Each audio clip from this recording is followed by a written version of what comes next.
जय हिंद दोस्तों।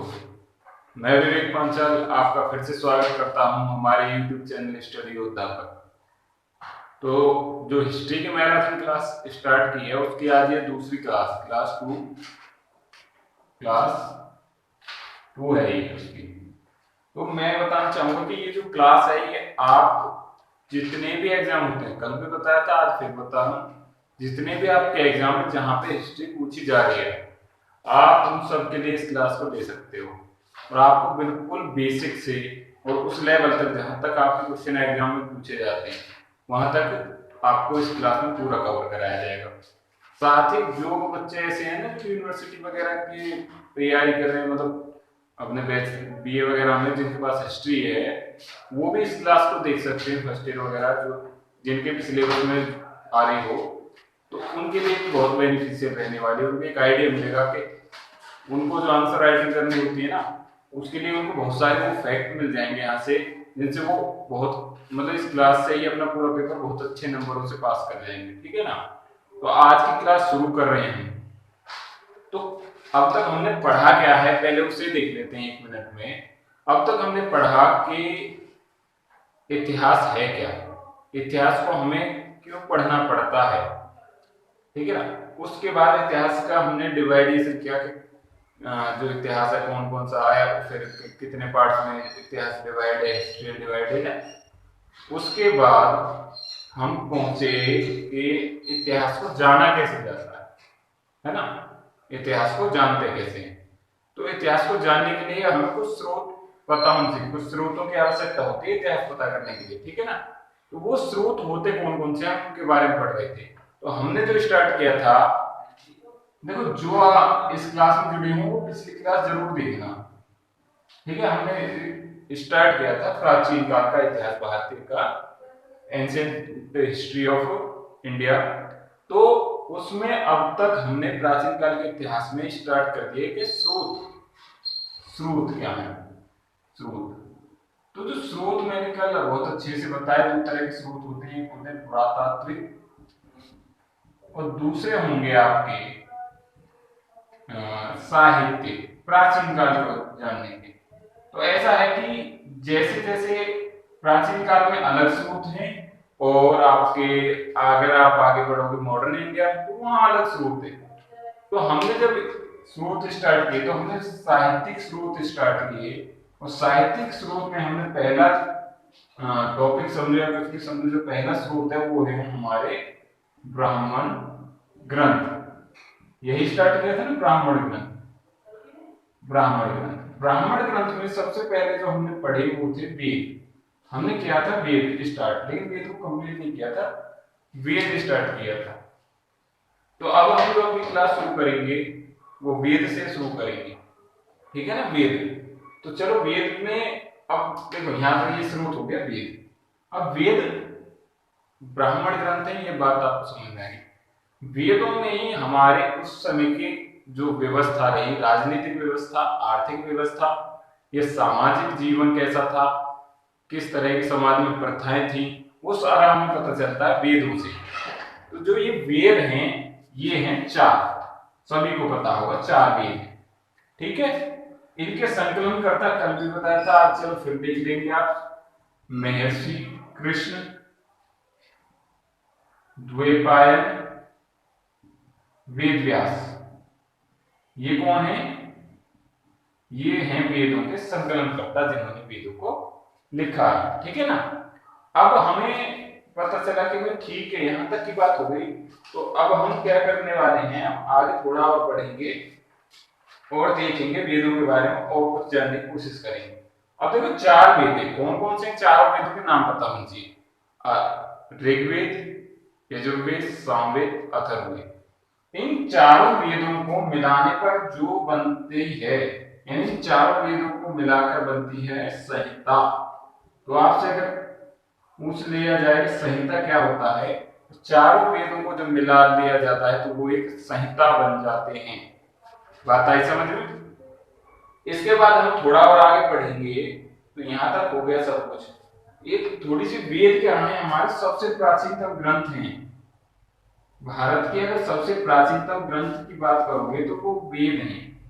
समझ रहे हो ना, ऐसे कि सबसे पहले वेद लिखेगा, उसके बाद ही सारी चीजें आई हैं समाज में, उसके बाद धीरे धीरे समाज का विकास होता गया और नई नई चीजें आई। लेकिन सबसे अगर पुराना कोई ग्रंथ है भारत में तो वो है आपके वेद। तो वेदों तक की बात जब हो जाती है और तो हम थोड़ा आगे बढ़ेंगे और शुरू करेंगे अपना पहला जो वेद है, वो कौन सा है, वो है हमारा ऋग्वेद। ठीक है, तो इसे यहां से साफ कर लेंगे बोर्ड को। तो हिस्ट्री में राशन चल रही है और क्लास 2 है उसकी ये। क्लास 2 में हम स्टार्ट कर रहे हैं हम ऋग्वेद। कौन सा है आपका ऋग्वेद। ऋग्वेद की अगर बात की जाएगी तो ऋग्वेद से आपसे क्या क्या हो सकता है। देखो सबसे पहला अगर वेद पूछा जाए तो वो आपका है ऋग्वेद ही है। ठीक है, सबसे पहला वेद, पहला वेद या सबसे प्राचीनतम वेद, पहला वेद कौन सा है, ऋग्वेद। ऋग्वेद की रचना लगभग 3500 वर्ष पूर्व हुई थी, वर्ष पूर्व। ठीक है ना, 3500 साल पहले इस ऋग्वेद जो है इसकी रचना हुई थी। और देखो ऋग्वेद में 10 मंडल 1028 सूक्त है, 10 मंडल हैं और लगभग 1028 सूक्त हैं। ठीक है, ये फैक्ट है, आप लिखते जाओ। उसके बाद आपका आता है भाषा। ये जो ऋग्वेद है किस भाषा में लिखा गया था। भाषा की अगर बात करेंगे तो ये है वैदिक संस्कृत, वैदिक संस्कृत, या फिर इसे ही बोला जाता है प्राकृत, प्राकृत संस्कृत। ये वो संस्कृत है जो आपकी, हम अब संस्कृत पढ़ रहे हैं ना, उससे अलग संस्कृत थी। यानी कह सकते हैं जो आम लोगों की भाषा हुआ करती थी उस समय, ये वही संस्कृत है जो उस समय लोग बोलचाल में अपने प्रयोग कर रहे होंगे। तो आज की संस्कृत से ये बिल्कुल अलग संस्कृत है। ठीक है ना, यही आपके इस ऋग्वेद में ही आपको गायत्री मंत्र मिलेगा। गायत्री मंत्र, ये आप मार्क स्टार करके लिख लेंगे, गायत्री मंत्र। गायत्री मंत्र वही ओम भूर्भुवः स्वः वाला जो मंत्र है वो किसमें है, ऋग्वेद में है। सही है, यहां तक की बात समझ में। इसके बाद और देखते हैं क्या फैक्ट बचता है। और देखो ऋग्वेद को जो पढ़ता है ना, या जो इसका पढ़ाने वाला होता है उसे बोला जाता है हुत। ठीक है, उसे क्या बोला जाता है, हुत। इस तरह से ये था हमारा ऋग्वेद सार। ठीक है, ये हो गया ऋग्वेद। सबसे पहला वेद अगर पूछा जाए तो ऋग्वेद 3500 वर्ष पूर्व इसकी रचना होती है। ठीक है, हम ज्यादा डीप में भी नहीं जाएंगे कि इतना पूरा वेद ही वेद पढ़ लें, जहां से हमें लगेगा कि एग्जाम ओरिएंटेड हम पढ़ रहे हैं। ठीक है ना, उसके बाद 10 मंडल 1028 सूक्त हैं। भाषा इसकी थी वैदिक संस्कृत या प्राकृतिक संस्कृत। गायत्री मंत्र ऋग्वेद में ही है और वो जो इसे पढ़ता है उस पुरोहित को बोला जाता है। पुरोहित या जो ऋषि इसको पढ़ते थे उनको क्या बोला जाता था, भूत नाम से उनका पुकार होती थी, उन्हें पुकारा जाता था। और एक फैक्ट यहाँ पे आया है करके, वो ये है ऋग्वेद की 30 पांडुलिपियां, 30 पांडुलिपि। देखो पांडुलिपि आप ऐसे समझो, तो पांडुलिपि होती क्या है, इन्हें आप ऐसे, ये थोड़ा फैक्ट है, यूनेस्को, यूनेस्को मेमोरी ऐसे करके एक, मतलब उनका एक पार्ट समझो या कुछ भी, जैसे UNESCO memory of world register, UNESCO memory of world register में इसकी 30 पांडुलिपियों को शामिल किया गया है। पांडुलिपि उस समय की रचना है जो या ताड़पत्र होते थे पत्तों पर, या फिर लकड़ी के ऊपर, या जो लिखे जाते थे उस समय, उनको बोला जाता था पांडुलिपि। बहुत सारी पांडुलिपियां नष्ट हो गई, कुछ को मतलब कीड़े वगैरह खा गए, कुछ एक बच पाई जो आज कई जगह पे सुरक्षित रखी हुई हैं। तो इस तरह से तो हमारा ऋग्वेद है ये यहाँ पे कंप्लीट होता है। तो ज्यादा डीप ना जा रहे, हम पहले भी बताया था, जहां से ज्यादा हमें बेनिफिट हुआ हम वो चीजें ज्यादा पढ़ेंगे। तो ये था ऋग्वेद। ऋग्वेद के बाद अगला वेद हम पढ़ेंगे वो है आपका यजुर्वेद। कौन सा है, यजुर्वेद। वेद, ठीक है। यजुर्वेद ऐसा वेद है जो गद्य एवं पद्य दोनों में लिखा हुआ है। इसमें गद्यांश भी मिलेंगे और पद्यांश। गद्य मतलब आप जैसे पढ़े होंगे 8वीं 9वीं या 10वीं कक्षा में, तो आपने देखोगे दो बुक आती थी, एक गद्यांश होती थी और एक पद्यांश, जिसमें ये होती है, इसमें कविता वगैरह आपकी लिखी होती है, ठीक है। और गद्य खंड में स्टोरी टाइप के आपके जो चैप्टर होते हैं वो होते हैं, ठीक है ना। ये जो वेद, इसका जो पुरोहित है वो कहलाता है अर्धवर्यु। जो इसका पुरोहित होता था वो कौन कहलाता था? अर्धवर्यु, ठीक है। इसमें ही आपके क्या मिलते हैं? यज्ञों के करने के विधि या नियम, करने के नियम। तो आप ऐसे समझो कि जो वेदों के टाइम, इस यजुर्वेद के टाइम से हमें एक चीज पता चल जाएगी, यज्ञ हो रहे हैं। यज्ञ कौन करते थे? राजा महाराजा यज्ञ कर रहे हैं, तो यहाँ पे राजा वाला शासन प्रारंभ हो गया है, ठीक है ना। ये हो गया आपका। इसके बाद सामवेद, इसके बाद आएगा सामवेद। सामवेद ऐसा वेद है जो गाकर, जिसका गायन होता है, यानी जिसको गाया जाता है। क्या होता है सामवेद का? गायन। सामवेद गाया जाता है, गाया जाता है, ठीक है। सामवेद को गाया जाता है। और सामवेद में जो है आपका लगभग 1875 ऋचाएं हैं। ऋचाएं बोली जाती हैं इनको, ऋचाएं, जो इसमें पंक्तियां लिखी हैं ऋचाएं, जिनमें से केवल 99 तो सामवेद ही है, बाकी की सारी ऋग्वेद की ऋचाएं ही हैं इसमें भी, ठीक है। और इसका जो पुरोहित होता है ना, उसे बोला जाता है उद्गाता, ठीक है। जो पुरोहित होता है, जो इसे गाता है, पढ़ता है, वो कहा जाता है उद्गाता। तो आपसे एक प्रश्न स्टार्ट करके यहाँ पे आप नोट करोगे, अगर आपसे पूछा जाए, देखो गाया जा रहा है, तो आपसे पूछा जाएगा भारतीय संगीत का उदय या जनक, जनक निकलेंगे, किस वेद को माना गया है? तो आपका सामवेद है, ठीक है। सामवेद खत्म। अगला देखते हैं, अगला है हमारा अथर्ववेद। ये अथर्ववेद को,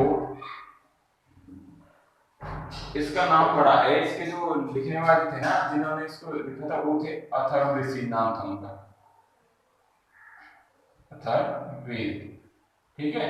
उन्हीं के नाम पर इसका नाम अथर्ववेद पड़ गया। तो जो अथर्ववेद से आप इसका मतलब ये मत समझना कि इसमें अर्थशास्त्र लिखा गया है या आर्थिक जो व्यवस्था थी उसका वर्णन है।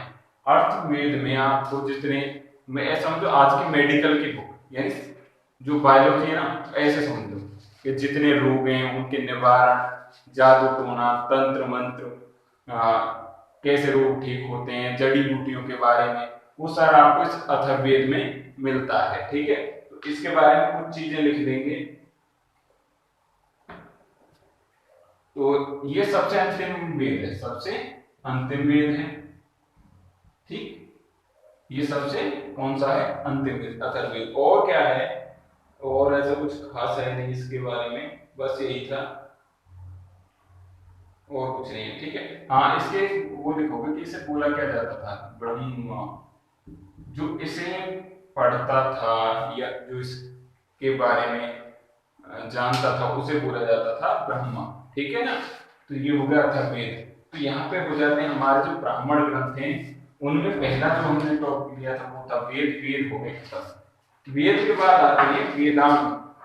क्या आते हैं? वेद के बाद आएंगे आपके वेदांग। वेद के बाद क्या आएंगे?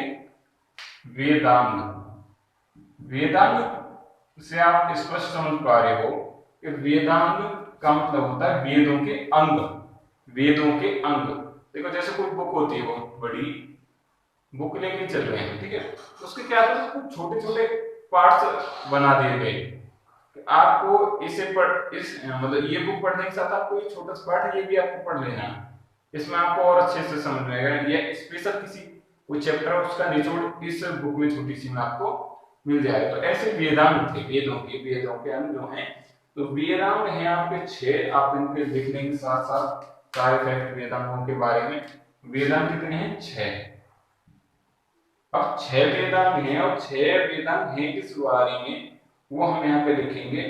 तो एक वेदांग है व्याकरण के ऊपर, दूसरा है छंद के ऊपर, तीसरा है शिक्षा के ऊपर, ठीक है ना। और 3 हो गए, 3 बाकी के 3 ज्योतिष कल्प निरुक्त।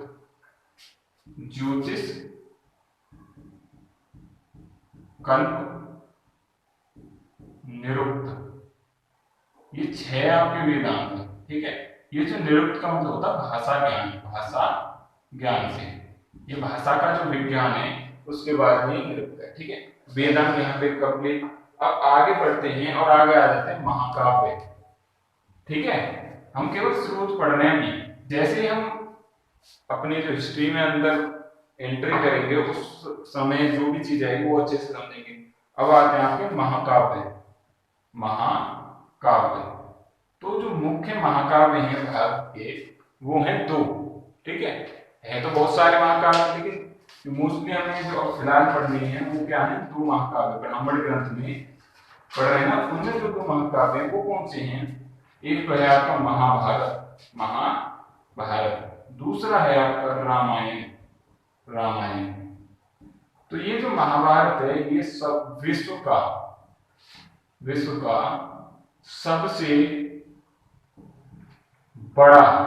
सबसे बड़ा महाकाव्य है महाभारत। रामायण की रचना और महाभारत की रचना ये आपको पता होना चाहिए। तो महर्षि वेद व्यास क्या करेंगे, वेद व्यास, ये वो वाले वेद व्यास नहीं है जिन्होंने वेद लिखे, ये दूसरे वेद व्यास हैं, ऋषि जो हैं जिन्होंने महाभारत, ठीक है। रामायण जो लिखी वो लिखी होगी आपके पता होगा आपको सबको, वाल्मीकि जी ने, महर्षि वाल्मीकि ने रामायण लिखी। तो ये हो गए 2 महाकाव्य हमारे।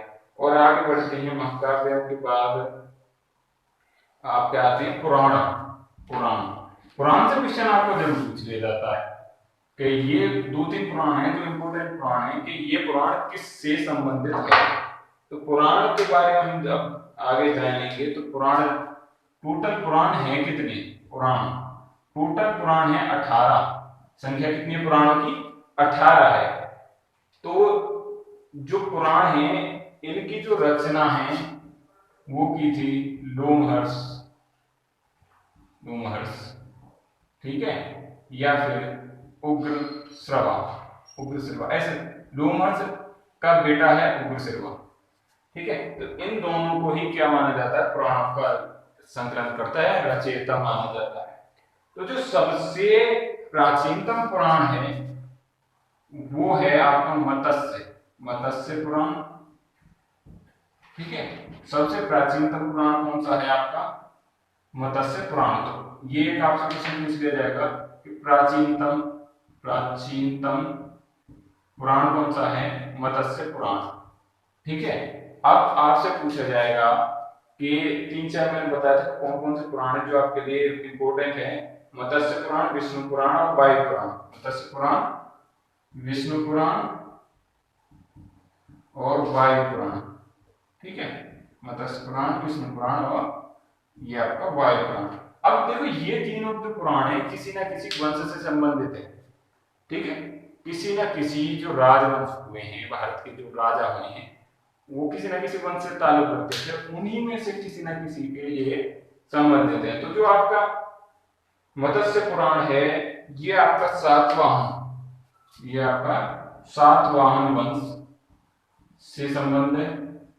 ये आपका मौर्य वंश से है विष्णु पुराण, मौर्य वंश। और वायु पुराण है आपका गुप्त वंश से, गुप्त वंश। ये आपको जरूर याद रखना है, ये आपका स्टार मार्क वाली चीज होंगी 3-4, ठीक है। ये आपको पता होनी चाहिए, सही है। यहां तक हो गए पुराण हमारे खत्म हो जाते हैं। तो अब थोड़ा सा और आगे देखते हैं आप क्या है, पुराण हो गए खत्म, ब्राह्मण ग्रंथ यहाँ पे लगभग हो जाएंगे आपके समाप्त। और इसके बाद आता क्या है, तो यहाँ तक होने के बाद हम आगे चलते हैं। अब देखो ब्राह्मण ग्रंथ खत्म हो गए हमारे, वेद, वेदांत, पुराण, महाकाव्य, सही है।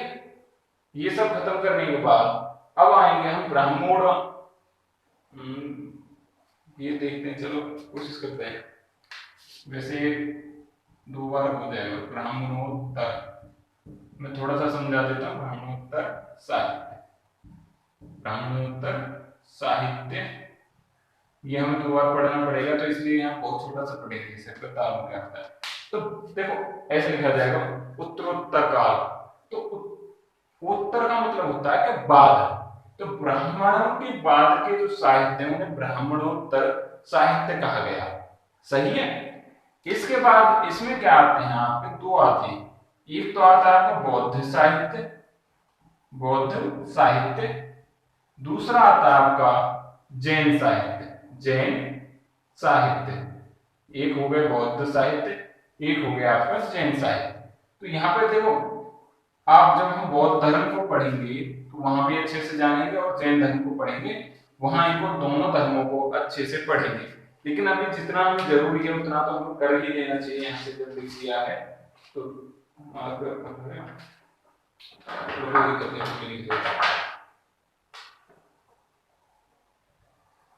जो जैन साहित्य है इसको एक अलग नाम से जाना जाता है, आगम। आगम। तो आपसे प्रश्न पूछा जा सकता है कि जैन साहित्य को निम्न में से किस नाम से जाना जाता है, तो आप आंसर देंगे आगम। ठीक है। तो जो भद्रबाहु हैं, भद्रबाहु, ठीक है, वो एक जैन मुनि थे। तो जो भद्रबाहु जी हैं इन्होंने एक रचना लिखी है कल्पसूत्र। क्या लिखी है? कल्पसूत्र। ये आपकी स्टार मार्क वाली ही चीजें हैं जो मैं बता रहा हूँ, जो आपसे एग्जाम पूछी जाएंगी। कल्पसूत्र एक भद्रबाहु रचित। तो ऐसे करके बहुत सारी रचना, लेकिन हम सब तो पढ़नी है नहीं, केवल हम उन पर ध्यान देंगे जो आपको पूछी जा सकती हैं। तो एक है भगवती सूत्र और एक है कालिका पुराण। भगवती सूत्र, एक कालिका पुराण, कालिका पुराण। तो इस तरह से ये तो हो गया आपके जैन से रिलेटेड जो 3-4 फैक्टर। बाकी जैन धर्म को अच्छे से जब पढ़ेंगे और जानेंगे। बौद्ध धर्म से आपसे क्या क्या पूछा जा सकता है, हम बौद्ध धर्म से रिलेटेड कुछ चीजें जानते हैं। तो जो बौद्ध धर्म के जो ग्रंथ हैं सारे ये लिखे गए हैं पाली भाषा में, पाली भाषा में। तो भाषा आपसे पूछी जा सकती है कि बौद्ध जो ग्रंथ हैं वो किस भाषा में लिखे गए हैं, तो पाली भाषा में लिखे गए हैं। तो दीपवंश तथा महावंश 2 ग्रंथ हैं। ठीक है। तो इनमें 2 प्रकार के ग्रंथ हैं, एक है दीपवंश, दीपवंश और महावंश, महावंश। दोनों के बारे में देखो, फिर बोल रहा हूँ बौद्ध साहित्य, बौद्ध धर्म पढ़ेंगे वहां डीप में जाएंगे, कुछ फैक्ट है वो लिख लो। ये जो दोनों हैं, ये दीपवंश और महावंश जो दोनों हैं, ये यहाँ पे मौर्य काल से संबंधित, ये मौर्य वंश से संबंधित हैं। ये दोनों आपके किससे संबंधित है? मौर्य वंश से। और देखो इसके हैं त्रिपिटक, त्रिपिटक के बारे में आप जानते ही होंगे। बौद्ध धर्म के त्रिपिटक क्या है, ये शायद लिखने जाओ मार्कर दूसरा ले ले रहे हैं, तो दूसरा मार्कर ले लिया। तो विनय पिटक, सूत्र पिटक, अभिधर्म पिटक। तो ये 3 पिटक कौन से हैं? विनय पिटक, विनय पिटक, सूत्र पिटक, अभिधर्म पिटक, अभिधर्म पिटक। तो आपसे इस तरह से पूछ लेगा कि निम्न में से कौन सा बौद्ध धर्म का त्रिपिटक है, या 3 दे देगा, पूछ लेगा निम्न में से कौन, 4 ऑप्शन देगा, इनमें से कौन सा बौद्ध धर्म का से संबंधित नहीं है। ठीक है। और एक चीज और बची है आपकी, वो लिख देते हैं, चलो यहाँ पे देख लेते हैं। ठीक है। बौद्ध धर्म से और क्या है, एक ललित विस्तार नाम की रचना है, ललित विस्तार, ये और है आपका। और क्या है यहाँ पे देखते हैं, ललित विस्तार, दिव्या दान, कथा वस्तु। और हो गई आपकी यहाँ पे लिख लो ऊपर, कथा वस्तु और दिव्य दान, दिव्य दान। देखो ये किसी ना किसी राजा महाराजा, किसी ना किसी के बारे में लिखे हैं, जो किसी ना के बारे में बहुत ही अच्छे से हमें जानकारी देते हैं उस समय की। ठीक है। तो यहाँ तक ब्राह्मणोत्तर साहित्य तक हमने स्रोत पूरे कर लिए कंप्लीट। अब है लौकिक साहित्य। लौकिक साहित्य में जैसे कालिदास वगैरह हैं, राजा शत्रु वगैरह हैं, इनकी कुछ बुक्स हैं कि इन्होंने क्या लिखा है, तो उनकी एक लिस्ट बना के बाद में लिखेंगे, क्योंकि यहाँ पे लिखना अभी इतना जरूरी नहीं कि पूरी बुक उन्हें सारी बुक जितनी भी बुक है ना एंशिएंट हिस्ट्री की, उनकी एक लिस्ट बनाएंगे, प्रॉपर एक क्लासरूम के ऊपर ले लेंगे, ठीक है ना, जिसके फलाम बुक किस किस ने लिखी है। और आपका आता है इसके बाद है जो हम डिस्कस करने वाले हैं वो होगा आपका लेखक होंगे, या आप कहें विदेशी लेखक या विदेशी जो यात्री हैं वो कौन कौन से आए भारत, उनसे संबंधित क्या क्या चीजें हैं वो हम देखेंगे।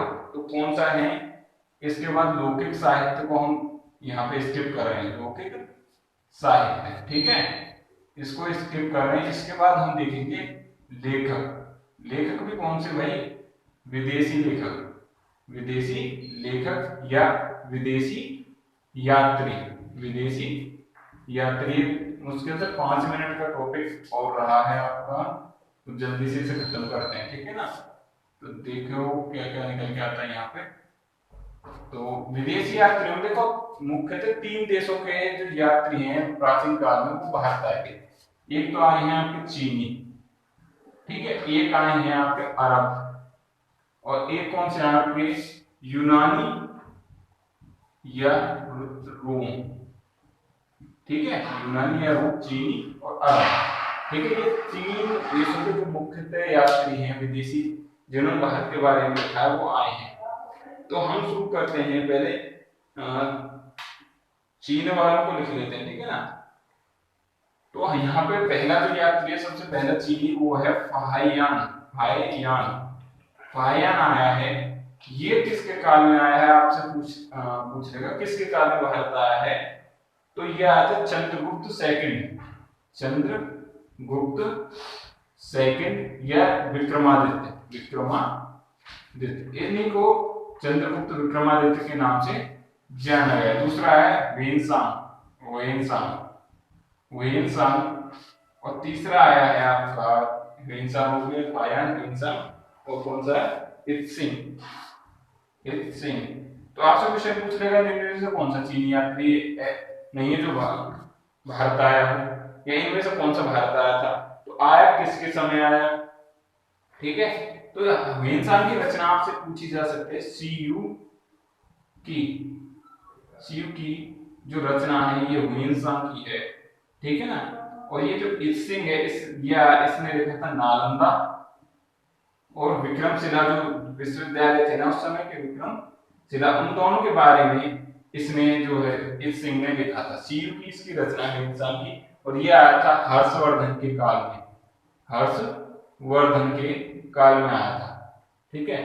तो ये हो गए चीनी। बाकी बचे यूनानी और अरब, इन्हें नेक्स्ट क्लास में देखेंगे। इसके बाद आ जाएंगे सीधे पुरातात्विक स्रोत, और पुरातात्विक स्रोत खत्म करने के बाद कल की क्लास में पुरातात्विक स्रोत खत्म हो जाएंगे, और आपका कल की क्लास में ही आपका प्रागैतिहासिक काल यानी पाषाण युग जो है वो स्टार्ट होगा। पाषाण युग तक खत्म करने के बाद कल की क्लास यहाँ तक हो जाएगी, और जो आपकी कल से यानी आगे वाली क्लास है वहां शुरू करेंगे हम हड़प्पा को।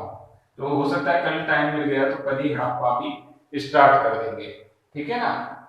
तो आज की क्लास यहीं पे समाप्त कर रहे हैं। ज्यादा से ज्यादा लोगों तक पहुंचाओ, शेयर करो, सब्सक्राइब करवाओ। तो आज की क्लास यहीं पे होती है आपकी समाप्त। जय हिंद।